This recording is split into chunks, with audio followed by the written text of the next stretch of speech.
too. It will all be here for you on Comics TV, Comics TV, Comics TV,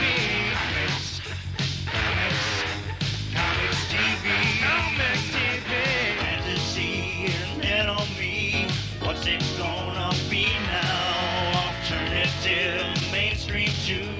Here every week for you on Comics TV, Comics TV, Comics TV.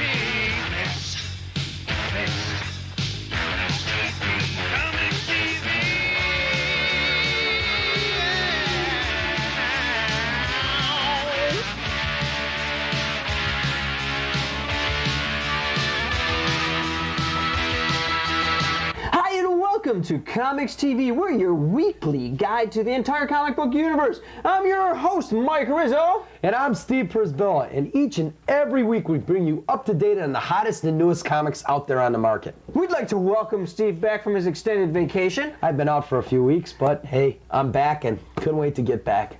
And we are glad to have him back. So let's hit the comics news.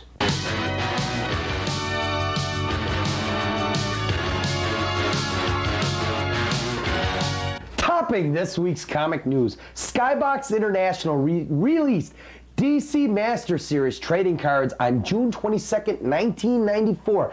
The 90 card set contains all original, all painted, fully UV coated, and foil stamped cards. 2 levels of spectacular bonus cards contain original art as well as 5 ever dual-sided Spectra etched cards. That means cool foil etched on the front and on the back of the card, which is real cool. A 3rd level bonus card is very limited Skybox discs, which is a full dimensional hologram of Superman created by a live model. An exchange card is being offered instead of the actual Superman card because when it was first produced, the Skydisc cards did not meet Skybox's high standards of quality. In the fall of 1994, Peter Bagg's Hate comic will be released in full color. The main change to this series will also be that it will be going from a monthly title to a bi-monthly title at that time. In addition, Peter has relinquished inking duties, and lastly, the much talked about Hate movie deal that was in the planning stages with the creators of Liquid Television has been canceled. Apparently the cost to produce this was much too great, and they've ended it right there. The following picture we will show are the last covers that Jim Lee has inked for Image Comics before taking his announced sabbatical. Issue number 13 is his last for an indefinite time. Also shown is the cover for issue 14, penciled by Travis Charest. The world's newest superhero made his splash on the Today Show on June 1st, 1994. Weatherman Willard Scott displayed a copy of Captain Nauticus and the Ocean Force #1, a new title from Entity Comics produced in association with the National Maritime Center. The comic book is being released to commemorate the grand opening of the $52 million state-of-the-art Nauticus Maritime Museum attraction in downtown Norfolk, Virginia. To date, 200,000 copies of the first issue have been purchased for distribution. Captain Nauticus and crew are also the stars of a 30-minute laser and pyrotechnic show extravaganza broadcast nightly at the Nauticus attraction on an outdoor 70-foot screen. The show combines a Captain Nauticus adventure with the music of Red Hot Chili Peppers, Hammer, Huey Lewis and the News, and Bette Midler, among others.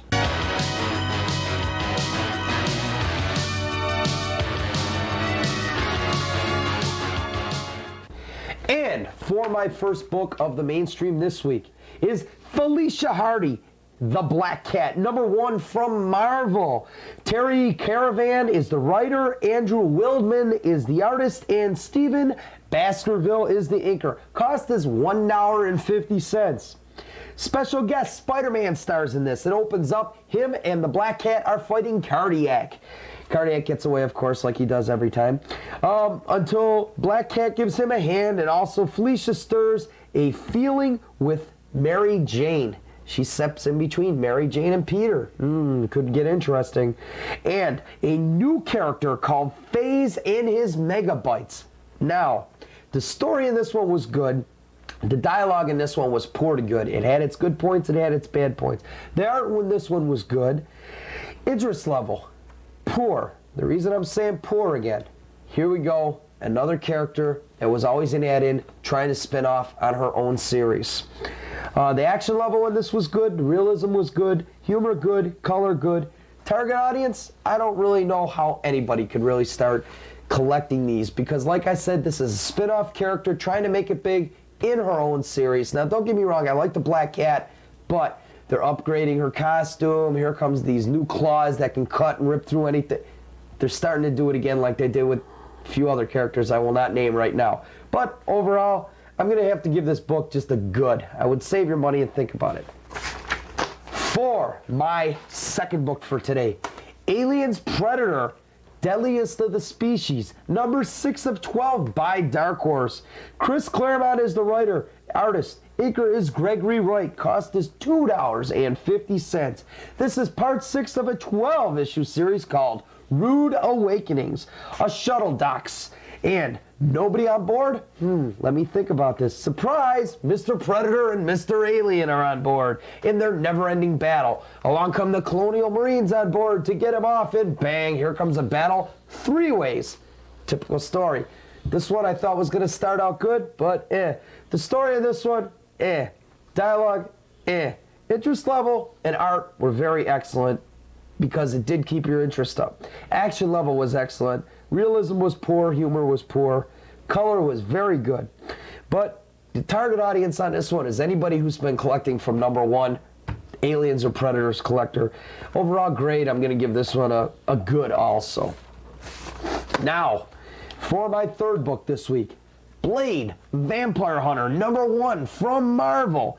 Ian Edgton is the writer, and Chris Ivey is the inker. Cost is $2.95. And as you can see, it's got that nice foil cover, and there is a newsstand edition too, which is $1 cheaper without the foil cover, but hey, if you're gonna go all out, you might as well buy it. Blade thinks he finally retires from being a vampire hunter until a friendly hint tells him the vampires are on a rampage in the city again. And guess who's gotta come back to the rescue? It's none other than Blade. Well, the story of this one was excellent, the dialogue was excellent. Hell, I'm going excellent all the way down. Target audience, any Midnight Sun collectors, because now they're spinning off the Midnight Sun series to separate series. In a way, I thought it was stupid. Once I read the story, though, it was very, very good. I would definitely think about collecting this one. This one is a hot series, and I gave this one an overall grade of excellent. And for my fourth book this week, and final, part of the Elseworlds series. This is titled Elseworlds Steel, number 1. By DC, John Bogdanov, sorry I pronounced that wrong, but I got a nose ache again, is the writer. Humberto Ramirez is the artist, and Dave Thoning is the inker. Cost is $2.95. Now, I know I'm not too hyped on these Elseworlds stories because they're far-fetched, but this one is about John Henry and his first suit of steel to defeat the slavers who own him and his family. John Henry, he was getting whooped from being a little kid. He was always pinned to a tree and being beat for reading, being mouthy. He attacked his owner the one time because he was beating up his wife at the time. And it turns out the owner of the plantation drowns his son by mistake, quote unquote. John Henry says, I gotta do something. He builds himself, being a blacksmith, a suit of armor, the first steel costume. Now, the story in this one was absolutely excellent. Dialogue was excellent. The art was good. It could have been better, but it was good. Action level was excellent. Realism was excellent. Humor, there was no humor in this. It was down to the point. It was talking about slavery. It was very good in being pointful. Color was good. Target audience, Elseworld collectors, steel collectors, are serious DC collectors. My overall grade on this one is very good. Pick it up if you can find it. And that's it for the mainstream today.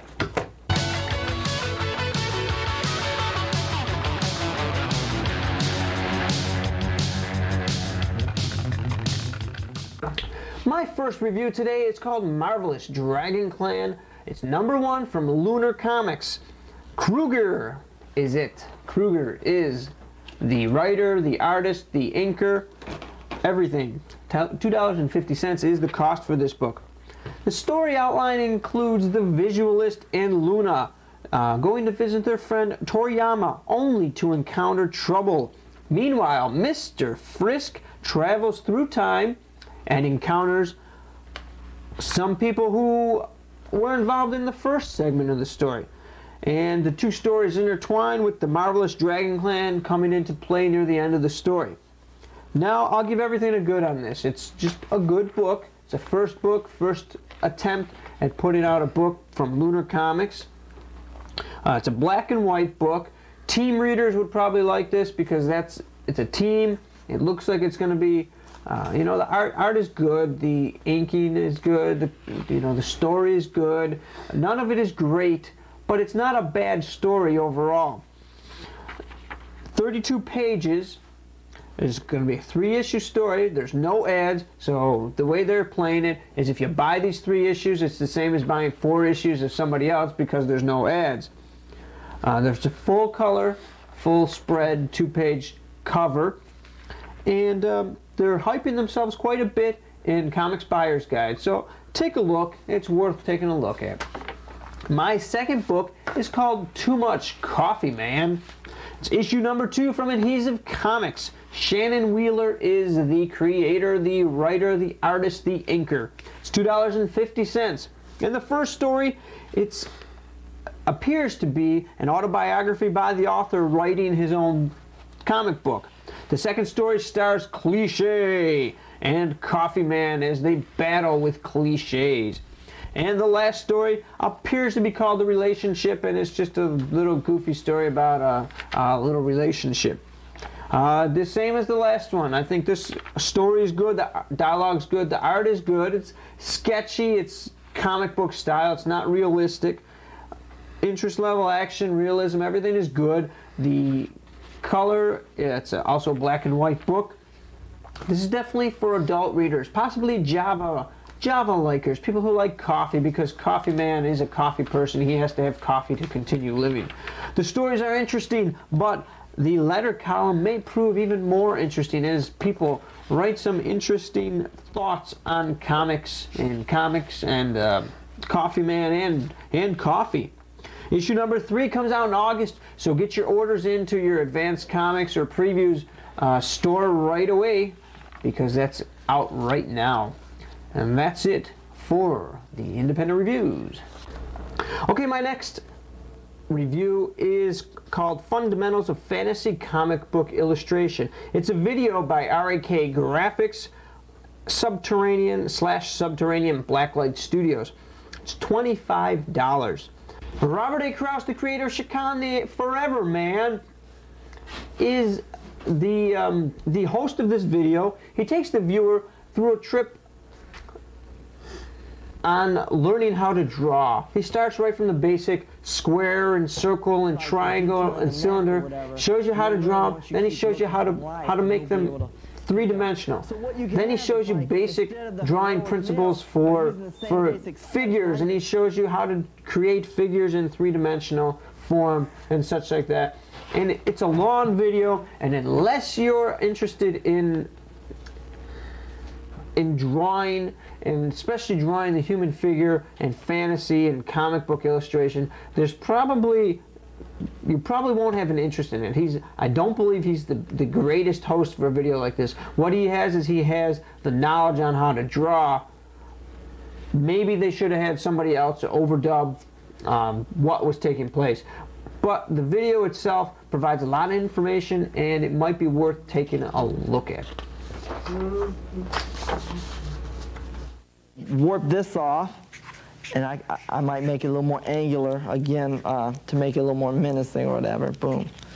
And then you have a certain look here. Then you could have like a brainiac creature. Say he's got like lots of brains, and so he's an evil little guy. So you have his eye line starts way down here, and all this he'll have like a hair on the. Next we have Comic Book Artists. This came out in 1993, published by Comic Values Monthly, edited by Alex G. Malloy. It's $14.95 for this book. Profiles of 150 major comic book artists. The introduction includes comments by different comic book artists, including John Byrne, Jack Kirby, and a few other ones. The listings are in alphabetical order. They include birth dates, influences, biographies, and they include Comic Values Monthly listings with books and current prices as of the printing. It's not a bad book again. If you're looking for specific information on many of the most popular artists out right now, this is the book to pick up, because this gives you a lot of information. It gives you lists of books that they've put out. Like Jack Kirby has several pages of books, and it's really a nice book to look at. It's black and white. There's quite a few pictures in it, so take a look at that. Durham, North Carolina. Skybox International has released a new series of trading cards inspired by Disney's newest animated feature film, The Lion King. Included in this 90 card series are over 60 cards featuring gallery quality art of the film's storyline. 10 character cards highlighting each of the memorable characters, 6 animal humor cards featuring the hilarious animal stars, and a 7-card Circle Life subset devoted to the film's main theme of coming of age. As in the Disney blockbuster Aladdin, an all-star cast creates the memorable voices of the film's lovable animals, including Whoopi Goldberg, James Earl Jones, Matthew Broderick, Cheech Martin, and Jeremy Irons. The Lion King also features 6 new songs written by legendary singer and songwriter Elton John and Academy and Tony Award-winning Tim Rice. These cards are selling for $1 a pack, and they should be on the market the end of June.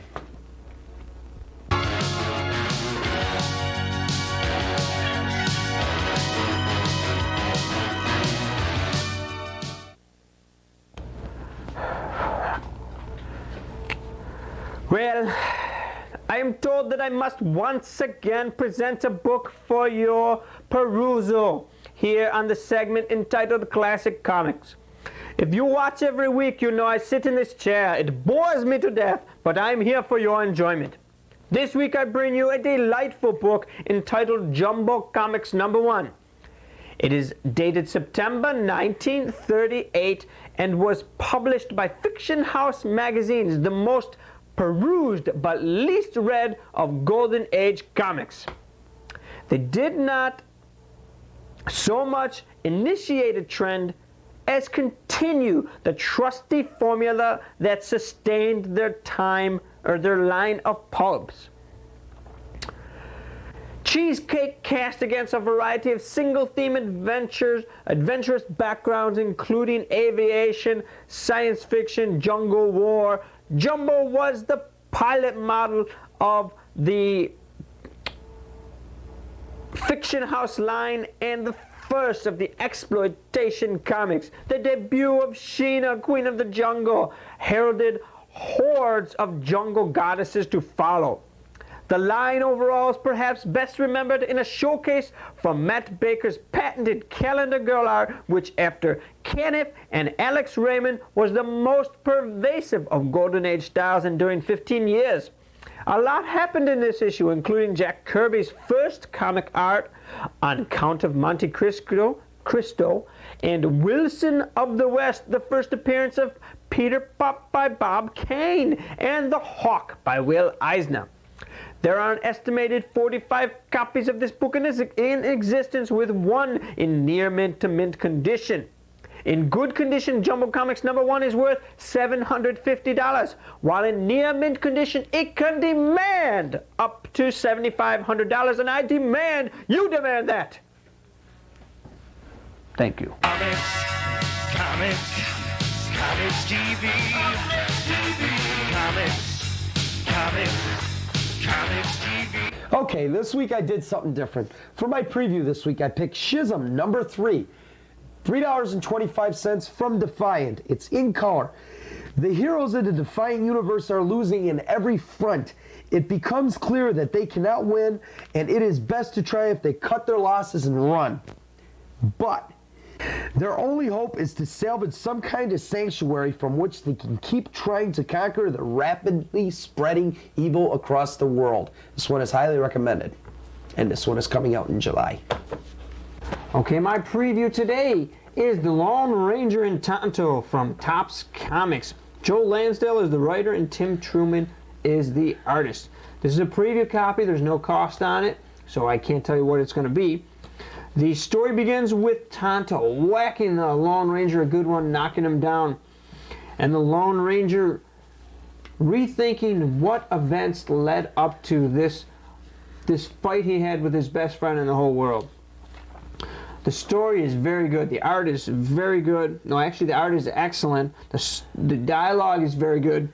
Interest level, very good. Action, realism, humor. This is a very, very good book. Truman has fantastic art. People who would enjoy this would have to be Lone Ranger fans of old, or possibly even Tim Truman fans, simply because he does such a fantastic job drawing human figures, animals. Impressive story, brings them back for the first return in quite a few years, and I definitely believe this is a book you should look for when it comes out in the next month or two.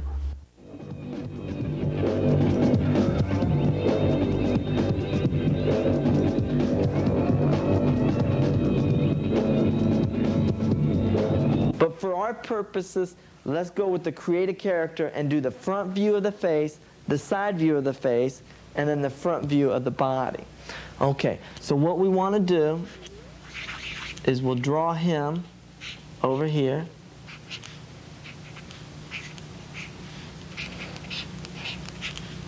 And we already got the head defined, so we're good to go on that. That's no problem.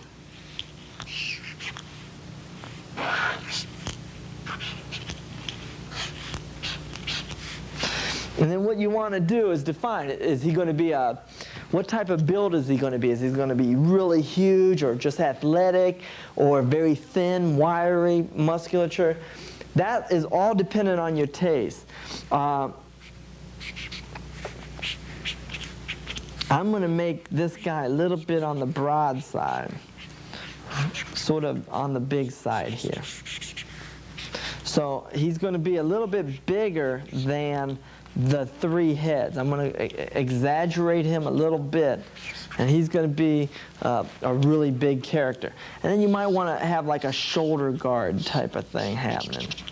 Boom. You know, this is where you, as the artist, you become a designer. This is your, hey, whatever you want, have fun with it. Whatever you want to create, you can do. This arm, he's going to be huge. Look at, you know, I want to have a lot of fun with this character. Let me get the pen started here. Okay, so he's going to be really big.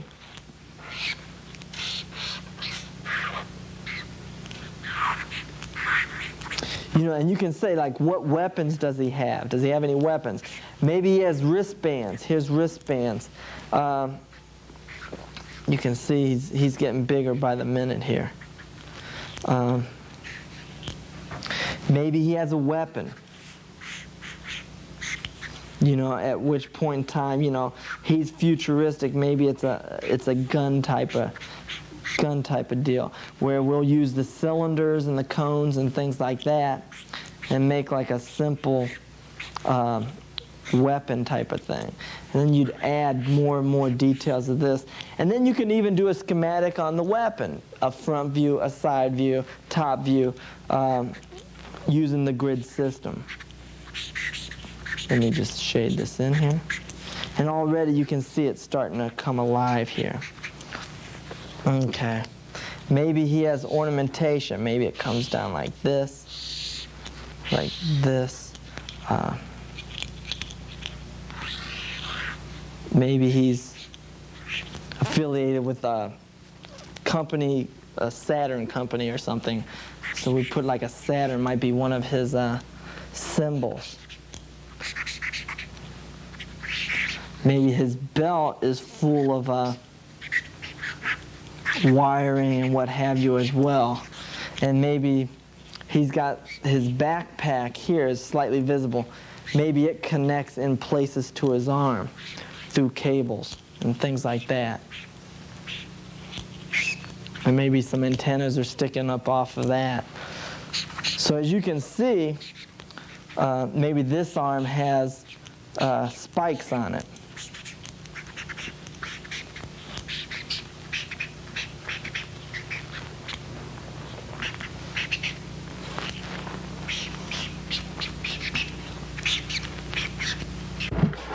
Okay, and that's it for today's show. And as we say each and every week, buy a book, read it. Just don't throw it on a shelf. Don't destroy it. Take care of it. But next time you patronize your local comic shop, tell them you've seen it on COMX-TV. Bye-bye.